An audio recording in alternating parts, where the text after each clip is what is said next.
So, it was released in late 1980. I couldn't find an exact date, but it was hitting number one in the Australian charts in November, so I'm going to guess it's around November. It stayed there for 1, 2, 3, 4, 5, 6, 7, 8 weeks, Dylan. Good run. Good run. Good run in Australia. Yeah. It also spent 3 weeks number one in the UK in 1981. Oh, And, UK gets a look in. well, it actually hit number one in 11 countries, Dylan. Oh, Can you believe that? No, I can't. I actually can't. So, Not joking. Wikipedia has a list of its peak positions on the single charts around the world. So it hit number one in Belgium, number two in Canada, Germany number one, Ireland number one, Netherlands 4.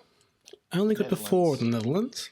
What are they listening to that's so much better than this? That's Well, what I want to 3 other songs, apparently. Yeah, well, I guess. Somehow. New Zealand number one, Norway number 2, South Africa and Switzerland number 1. Only cracked number 5 in Sweden. The Swedes. I know. What's going on? And then the US has 3 different charts here in 1981, apparently. Of course. Billboard is 53. And then the US Cashbox Top 100, it got to 43. And then the US Record World, number 24.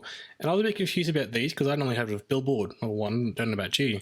Yeah. The other 2 were kind of like industry magazines, and I think they had different kind of ways of judging how popular songs were. Like sometimes they were taking into account like jukeboxes and... Oh, really? Yeah. Okay. And maybe they were like an aggregate sort of thing of taking into account radio as well, that sort of thing. I don't know. Anyway, it didn't really hit the US that much is the point there, I suppose. Yeah, no, they weren't a big fan, were they? No, but it did well everywhere else. Wikipedia says there have been 50 different foreign language covers. Oh, my goodness. And it's pretty cool. There's actually like an Indigenous language cover down here in Australia, which is cool. Wikipedia also lists one, like there's a spoken word cover by Samuel L. Jackson. Oh, no. I looked into it. From what I could tell, he's on the Jonathan Ross TV show, you know, late night sort of host over in the UK. Yeah. And Jonathan Ross just gives him the lyrics to say, to like give his best Samuel L. Jackson version. So I think calling that a cover is, I mean, technically true, but not like he went and released it, you know, a recording to put it on the radio, that sort of thing. So anyway, that exists out there though, if you're interested. Is it good, or does it just sound like he's reading off a script for the first time? It's Samuel L. Jackson, so, you know, it's as good as he can probably do. And it was interesting, but yeah, it was one of those mid-2000s late night TV show comedy bits, you know. It's on YouTube, so get around it. The best cover I could find, though, is on YouTube. It's by The Sicilian Guy, all one word. It's from 2017. Where's he from? I reckon he's from Sicily. And it's like a homemade video, but it's like a techno remix as well. Oh, great. And I'll put this, you know, in our show notes and a link to this if you want to have a look. And you'll send it to me. I'll send it to you straight after we listen to this. You can have a listen to it. Just letting you know, just so you're not caught unawares like I was. Halfway through, there's a rave in a club. Oh, fuck yeah.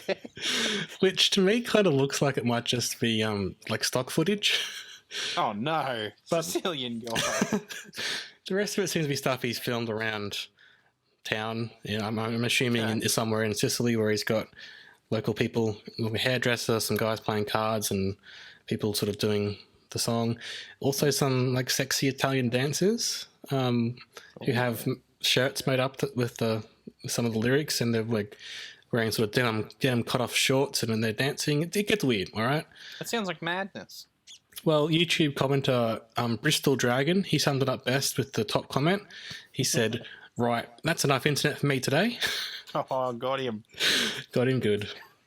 I think the funnest version I saw online was actually from Countdown, the old ABC music show. Oh, yeah. Because it has Molly Meldrum dressed up as the accordion player who's dancing around. So nice. if you have to watch one version, I think that's the one you'd watch on YouTube. Yeah, mate. Love me some Molly. Who doesn't? I love Molly. Well, anyone outside of Australia, I'm probably guessing. But well, Okay. I'm going to bet you something, Dylan. I'm going to shout you dinner if you get the answer to this question right to the nearest million. Okay. How many copies do you think it sold worldwide, according to Wikipedia? 800 million. Do you want another guess? That's a lot. That's way over. But the actual number is still pretty high. Okay. I'll have another guess. Can I have 3? Have 3 guesses. Okay. You've had one already, so 2 more. Oh. I'll let you know if you're getting closer or not. Okay. 200 million. You're still way too high. Oh, far out. I'll put it this way. It's between 0 million and 10 million, so somewhere in there. Oh, not that much. 5 million. Over 6 million copies. I was close. That's pretty close. I'll buy you a drink maybe next time I see you. All right. I'll have a raspberry. Okay. Wikipedia also suggests that it was the most successful Australian-produced single in Australian music history for many years, with sales over 450,000 down here. It's also the first triple platinum recording in Australia. Oh, okay. Very nice. If you wanted to know what is the 18 times platinum single, that's like the highest single we've got going at the moment in Australia, it's Uptown Funk. Oh, so not Shannon Knoll. Apparently not Shannon Knoll, Shine On. That's disappointing. And just to talk a bit about the legacy of the song, the National Folk Festival in Canberra featured the inspired Shut Up Your Face concert in 2006. And artists at the festival, they were invited to come perform their interpretation of the song. And then a similar thing happened in Tasmania the following year. And Joe himself went along to MC the events and be part of it. So, there's no denying it's had an influence on the world. Oh yeah, it's got its own little place in pop culture history. It's always respectable. And he sold more songs than you and I have. So, well, at the moment, yeah. Well, for now, yes. See what happens. I miss you, man. I miss you.